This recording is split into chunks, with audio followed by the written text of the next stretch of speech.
Não é a reforma da Previdência. O objetivo velado, não explicitado, é destruir o modelo de sociedade que foi pactuado em 1988. Estou na frente da tela. É destruir o modelo de sociedade que foi pactuado em 1988. Esse é o objetivo, gente. Insisto, isso tem sido tentado desde 1989, desde 1988.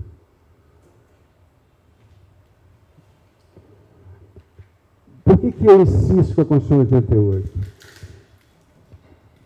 Porque a Constituição de 88, por que ela é um marco no processo civilizatório, no incipiente processo civilizatório brasileiro? Porque é a primeira vez em 500 anos que, ao menos no plano da lei, nós temos direitos civis, direitos políticos e direitos sociais. Nunca aconteceu isso em nenhum outro momento histórico, esses 30 anos. Tá certo?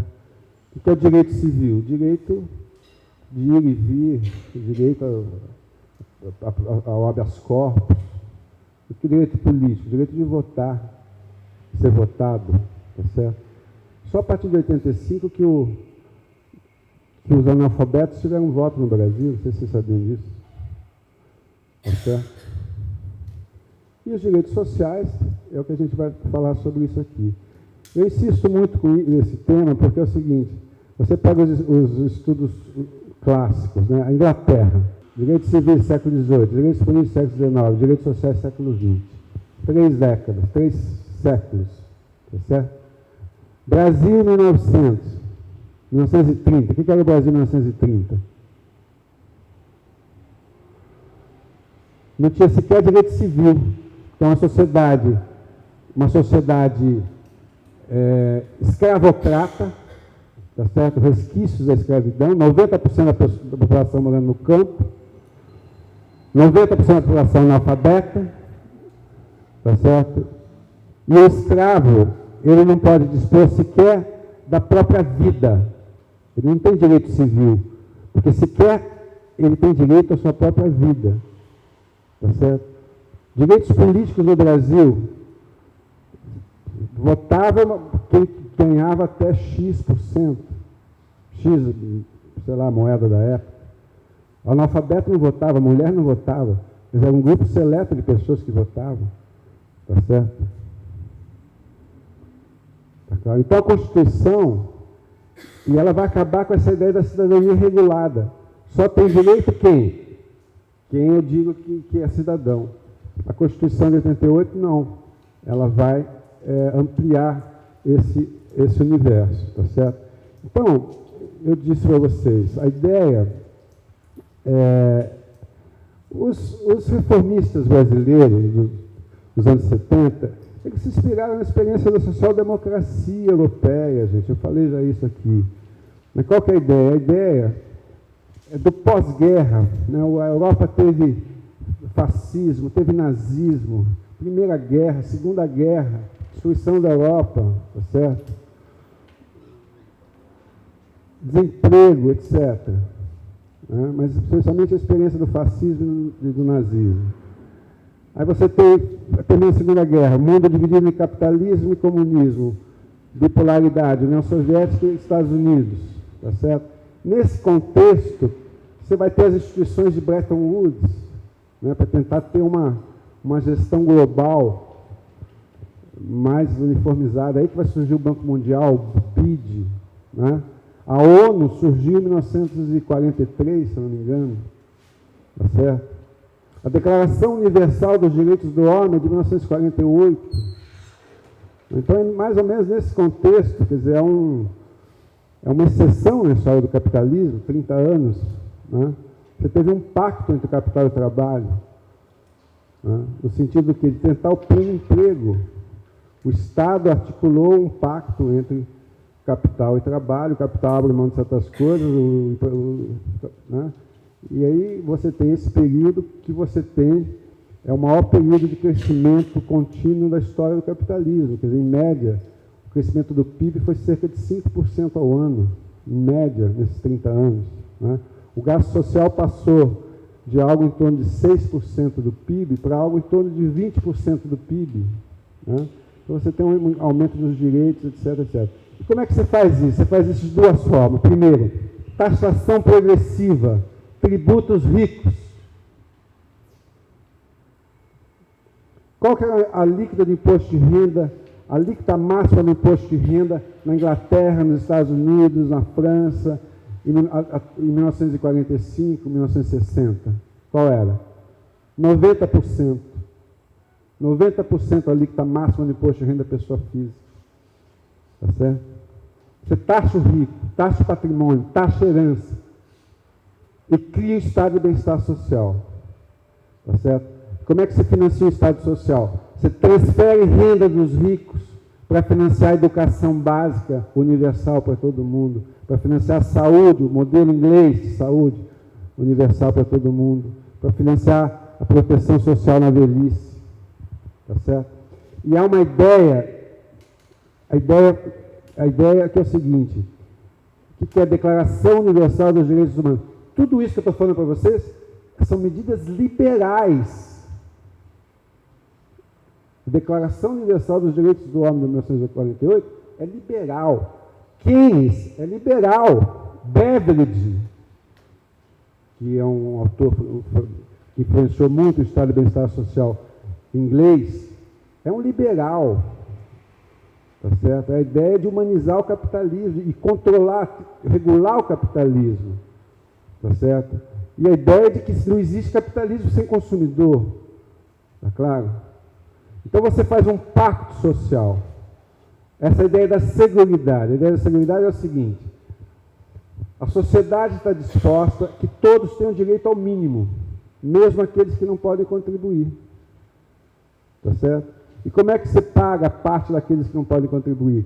Pela transferência de renda da taxação progressiva, da tributação progressiva. Esse que é o desenho.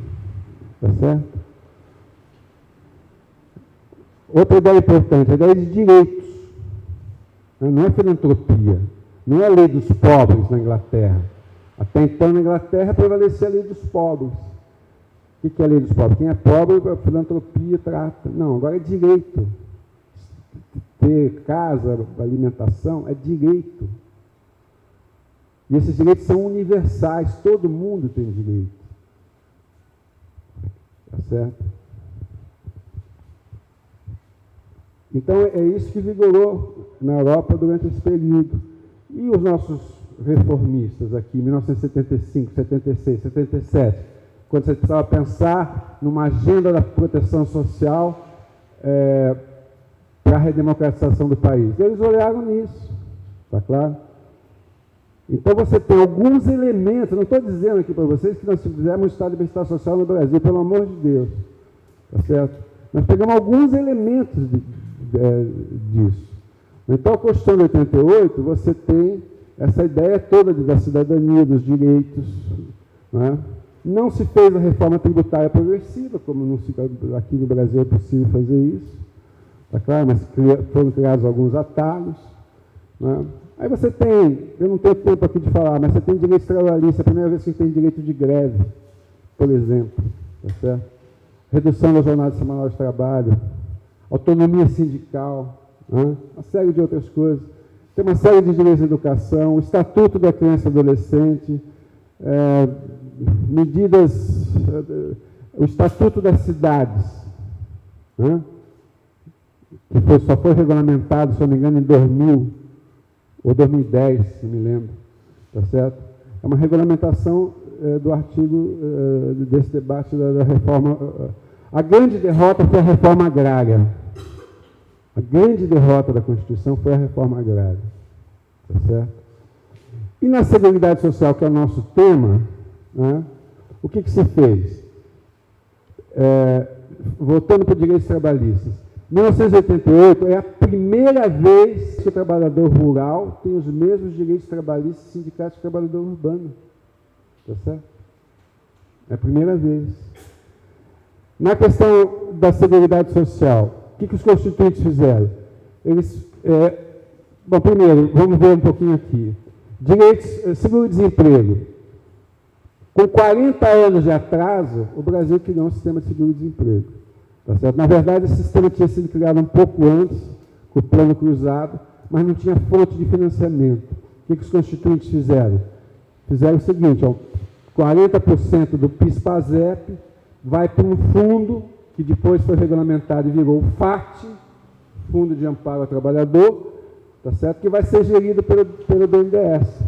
Para quê? Para financiar o seguro-desemprego e outras políticas de trabalho, de incentivo ao trabalho. Previdência. O que foi feito aqui?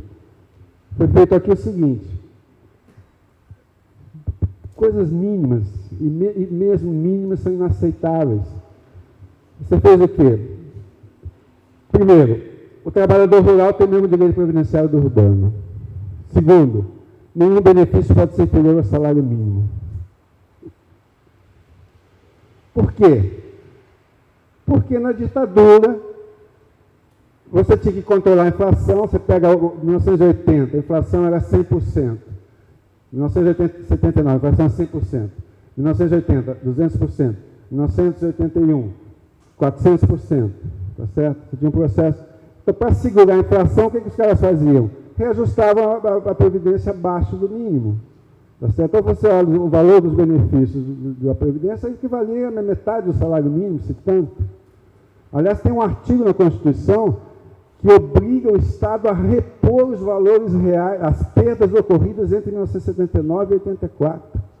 Então, o que os constituintes fizeram? Para evitar isso, vamos fazer o seguinte: nenhum benefício pode ser inferior ao mínimo. Porque, pelo menos, o salário mínimo, os trabalhadores que estão na ativa têm mobilização, mobiliza e conseguem, pelo menos, equiparar, manter o poder de compra. Né? É basicamente isso que foi feito. Tá certo? O piso e a integração dos rurais. Sistema Único de Saúde. O que é o Sistema Único de Saúde? Você precisa entender também o seguinte: a gente fala, mas o SUS não funciona. Não funciona porque ele nasceu na contramão. Nasceu na contramão, ele não era para existir mesmo. Mesmo assim, os avanços foram extraordinários. Se você pensar na atenção básica, o problema é quando você pega média especialidade, alta especialidade. Tá certo? Mas quem pensou o SUS? Quem olhou o sistema inglês, quem olhou o sistema sueco, o sistema canadense, o sistema italiano. Tá certo? São princípios muito parecidos. Então, e essa ideia, porque também na ditadura o que acontecia? O Estado contratava o setor privado. Olha só, esses dados são de 2015. Mas a Previdência Urbana beneficia cerca de 19 milhões, beneficiava cerca de 19 milhões de pessoas.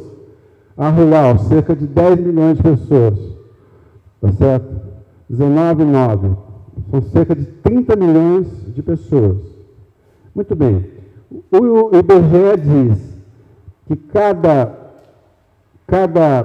beneficiário, você tem o INSS urbano, são 19 pessoas que recebem benefício, mas você tem mais 2,5 pessoas que são membros da família. Tá certo? Tá certo? Então, o beneficiário direto 19 e indireto 47. Então, eu tenho 66 milhões de pessoas que, direta ou indiretamente, se beneficiam daquele salário mínimo. No rural, tenho 9, 23 indireto, total isso. Então, a Previdência, diretamente beneficia 28 milhões de pessoas, indiretamente 70, e direto e indiretamente 99 milhões de pessoas. Tá certo? Se eu fizer o mesmo cálculo para a Seguridade Social, incluindo benefício de prestação continuada, que é assistência social, e o seguro-desemprego, né, o benefício de prestação continuada, em 2015, atendia cerca de 4 milhões de pessoas, indiretamente 10, direto e indiretamente 14. Se eu somar tudo isso, a Seguridade Social beneficia, direto e indiretamente, 140 milhões de brasileiros. Esse é o maior programa de proteção social do Brasil. Mais 75%, 80% desses benefícios equivalem ao piso do salário mínimo. Previdência Rural, 100% piso salário mínimo. BPC, 100% piso salário mínimo. INSS Urbano, 60% piso salário mínimo, 80% até 3 salários mínimos. Seguro-desemprego, maior parte equivalente ao piso salário mínimo. Então é isso que está sendo destruído. É isso que está sendo destruído. Tá certo? Muito bem. Aí os constituintes dizem assim, bom, como é que eu vou financiar esse negócio? Eles também vão olhar na Europa, vão olhar a experiência europeia. Se você pegar aqui, proteção social na OCDE, 28 países, em 2015, a proteção social é previdência, aposentadoria por idade, 38% do total do gasto. Pensão, 6%. Invalidez, 7%. Tá certo? Então, são 38% mais 6, 42%, 50% é previdência. Tá certo? Depois tem saúde. Depois você tem assistência social, família e crianças. Tá certo? Ou seja, os nossos constituintes olharam isso aqui e falaram, vamos criar a Seguridade Social assim? Vamos. Aí, vamos ver como é que financia esse negócio. Como é que eles financiam? Isso é um sistema tripartite, gente. Hoje em dia eu estou ficando tão irritado com esse negócio que eu falo o seguinte, o sistema tripartite não foi inventado pelo PT, foi inventado pelo Bismarck, chanceler de ferro, na Alemanha, em meados do século XIX. Então, o sistema tripartite foi inventado pelo Bismarck no século XIX. O que é isso? É o financiamento da proteção social tem que ser tripartite, empregado, empregador e governo. Governo como? Através de impostos gerais, pagos pela sociedade. Que setores da sociedade? Os mais ricos. Tá certo? Isso que fizeram, depois que o Bismarck fez isso, a Europa fez isso a partir da Primeira Guerra, a partir da Segunda Guerra isso se espalhou no mundo todo, e o Brasil fez o sistema tripartite em 1930. O Getúlio, os IAPs do Getúlio, eram financiados por empregado, empregador e governo. Por que os constituintes botaram isso na Constituição, no artigo 195? Porque isso era lei ordinária. Você pega a ditadura militar, milagre econômico. O Brasil cresceu 13% ao ano durante mais de 7 anos, entre o final dos anos 60 e começo dos anos 70. Só a contribuição do empregado e do empregador era suficiente. O que acontece na crise de 1982? O Estado tem que sabotar a sua parte. O que os caras fazem?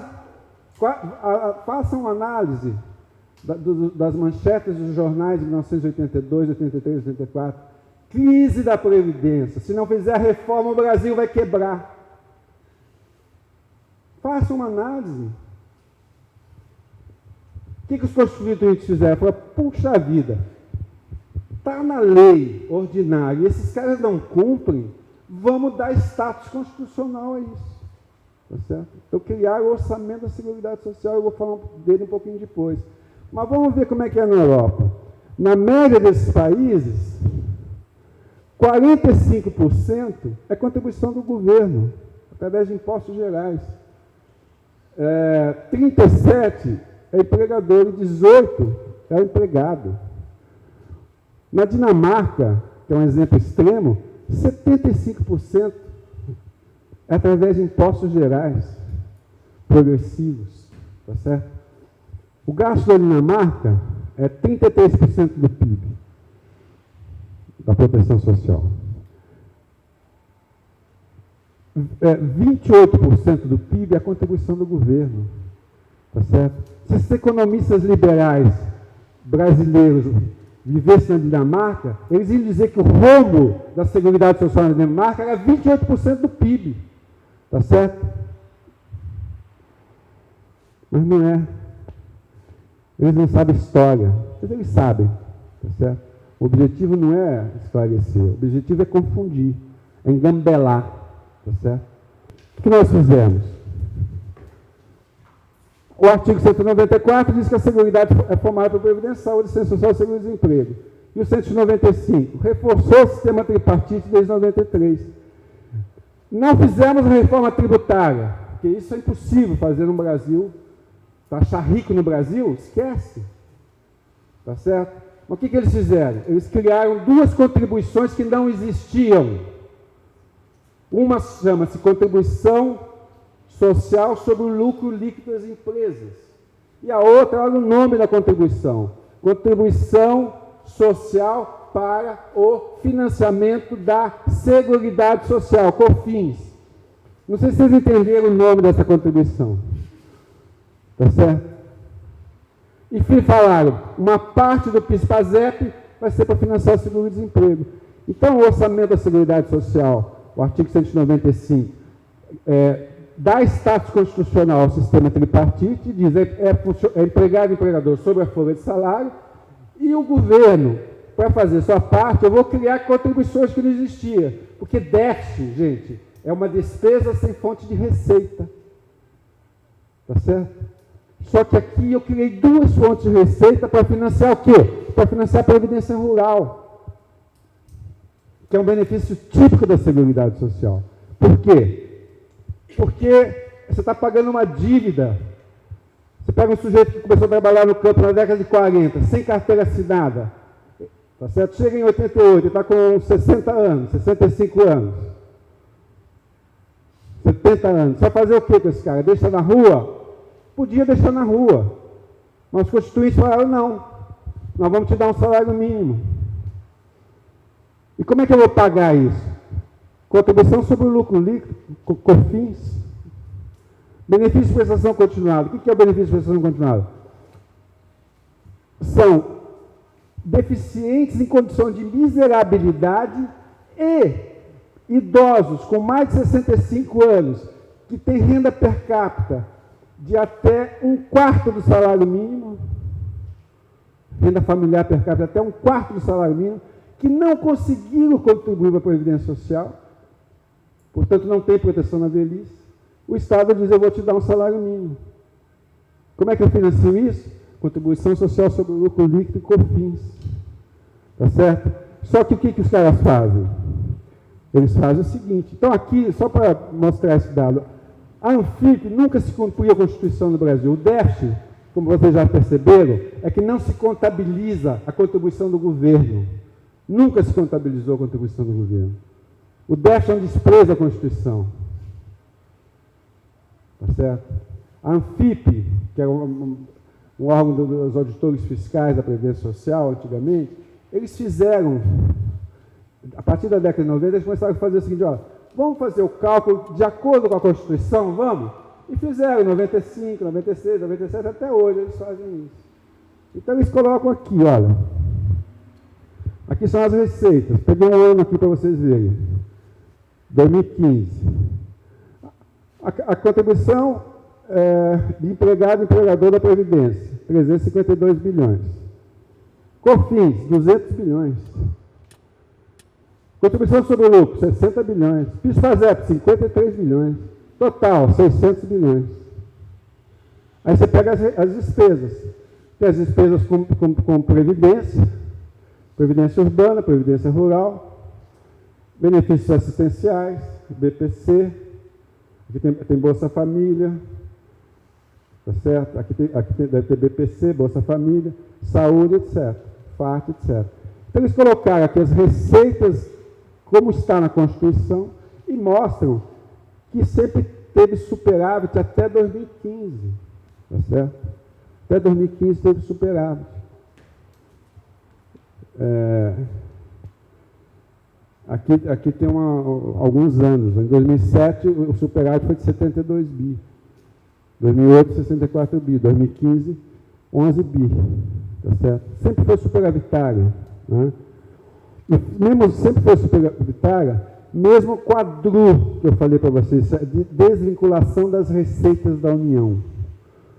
Quer dizer, o governo pega 20% dessas contribuições sociais que são constitucionalmente vinculadas à Seguridade Social.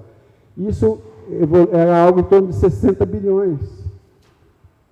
Em 2018, 2016, 2017, o Temer aumentou a DRU de 20% para 30%.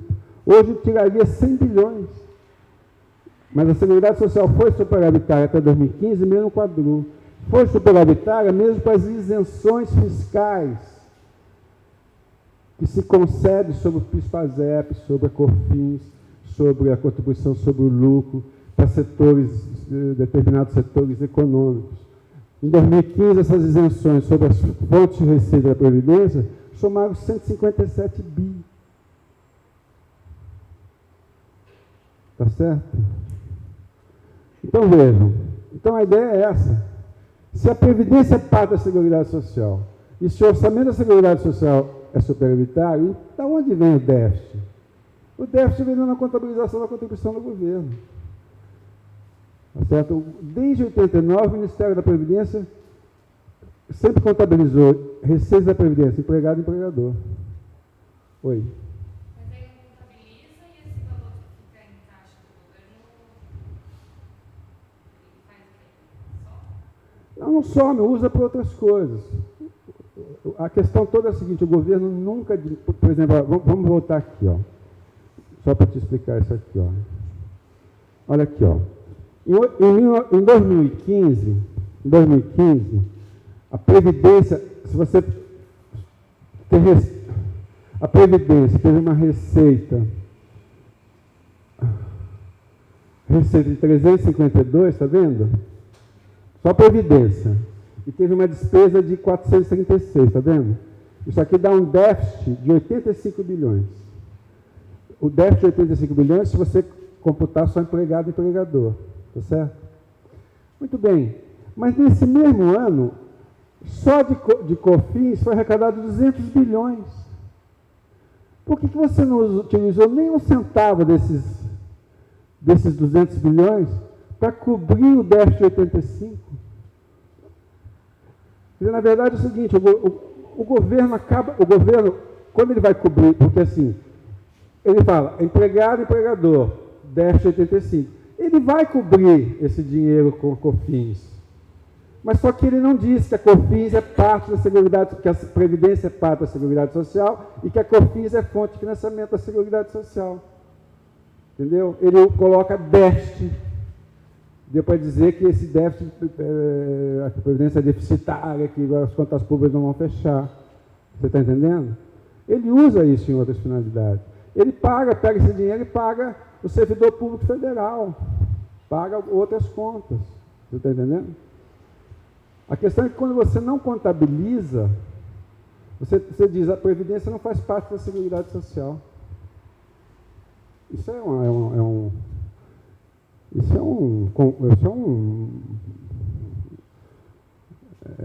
algo absolutamente inconstitucional.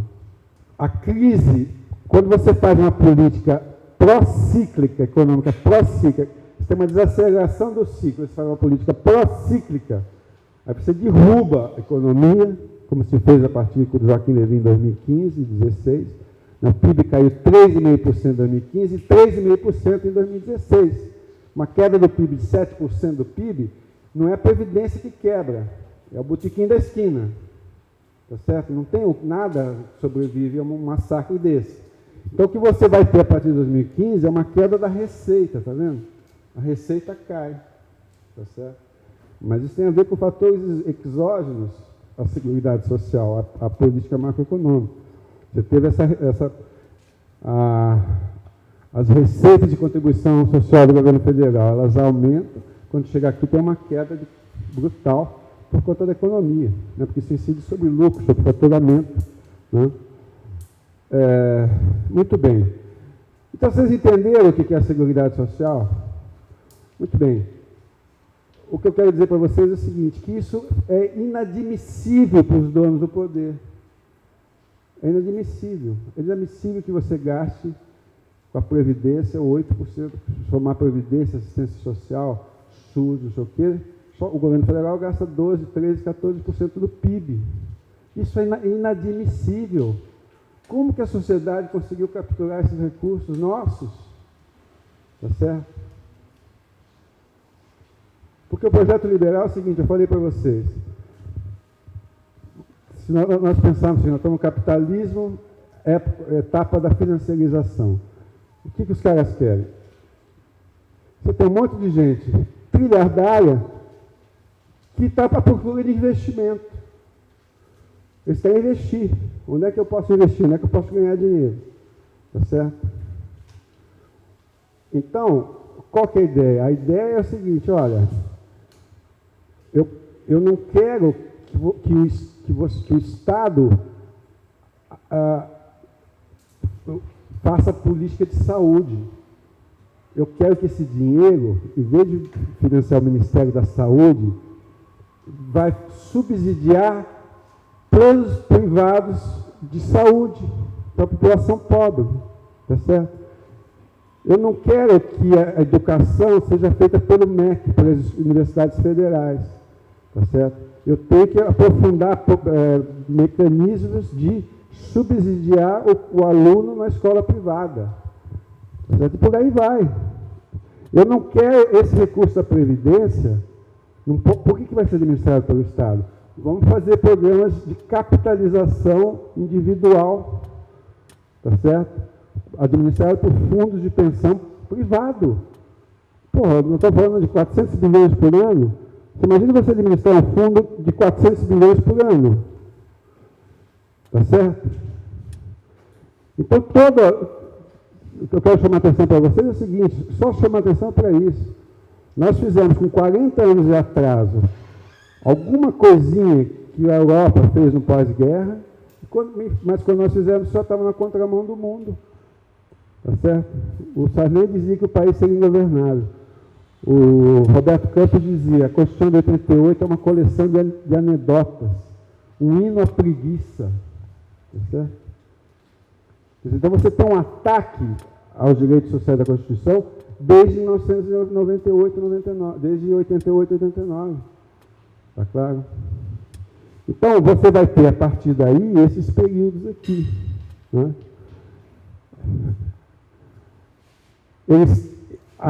A ideia era acabar com a Seguridade Social aqui. 93, revisão constitucional. Por maioria simples. 50% dos votos mais um.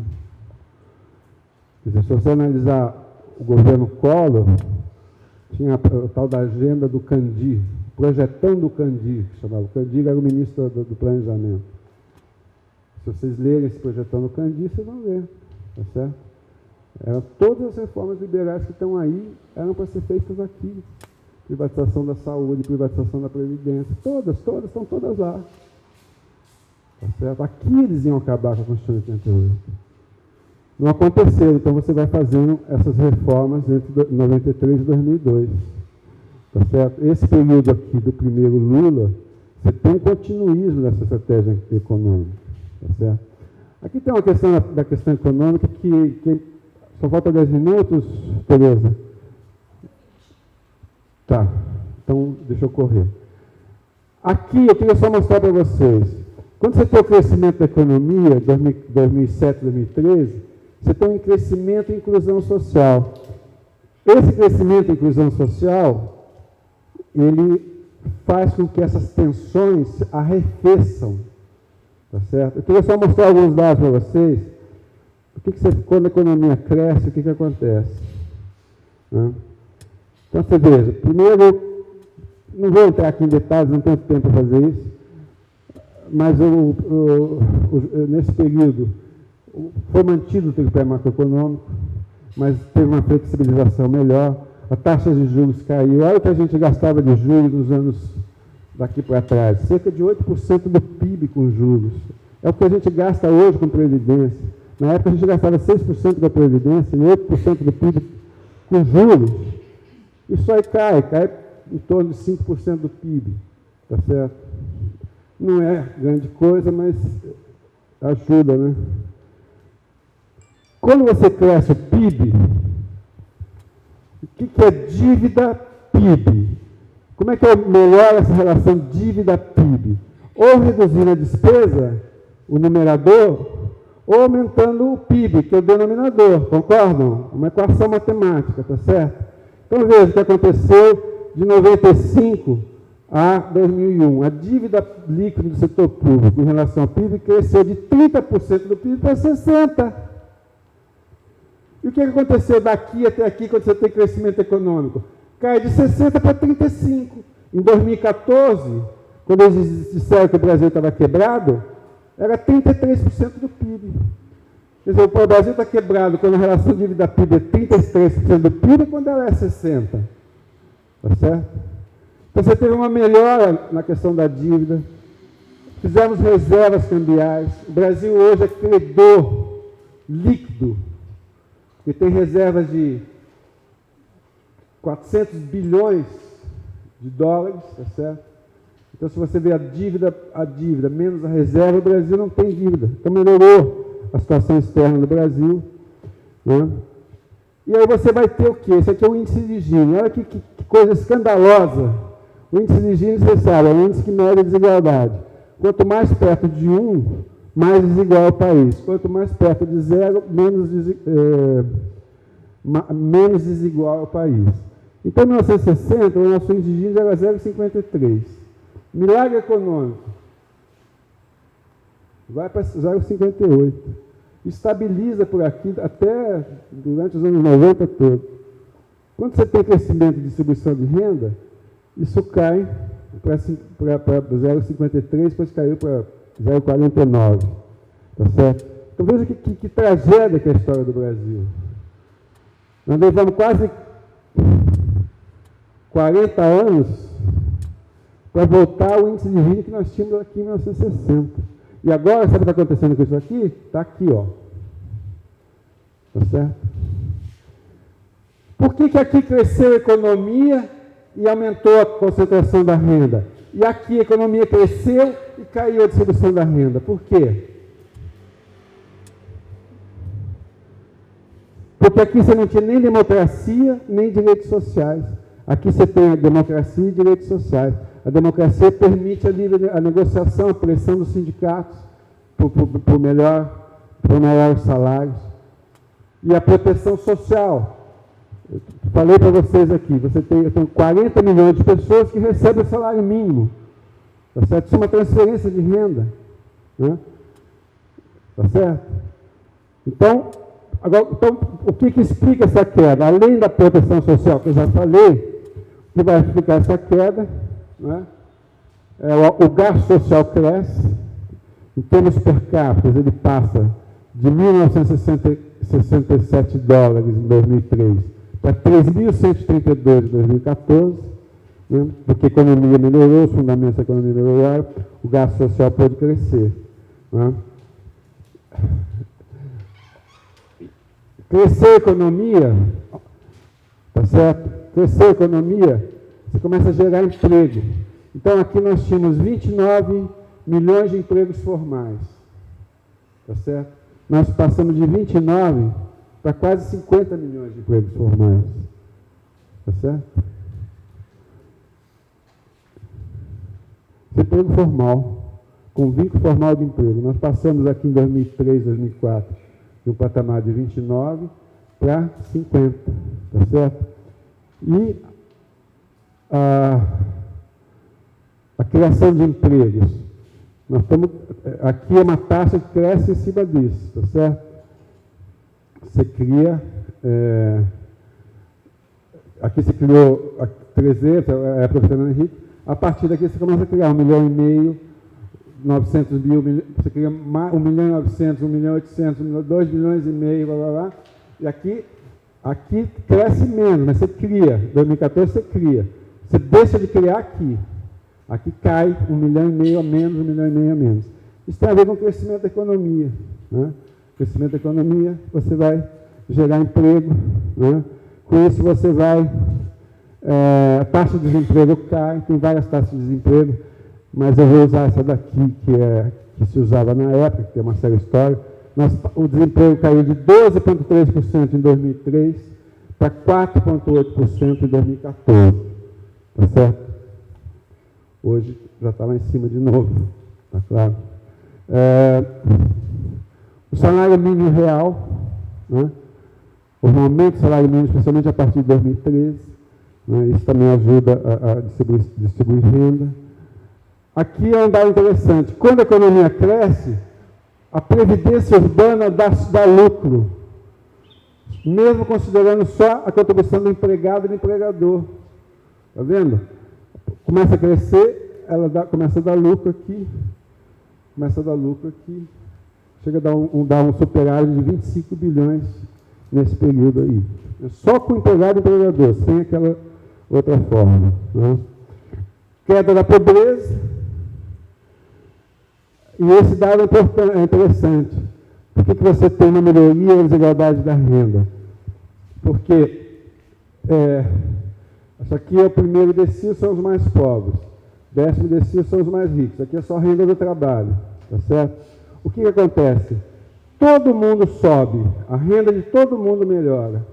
Inclusive a renda, isso aqui é só a renda do trabalho, tá? Não pega a renda do capital. É o que a PNAD capta isso. Então a renda do trabalho dos mais ricos sobe de todo mundo, mas os mais pobres ela sobe mais. Tá certo? Por isso que você melhora a distribuição da renda. Né? Bom, já encaminhando para o final, a renda per capita sobe, a derrocada da cidadania pós-golpe.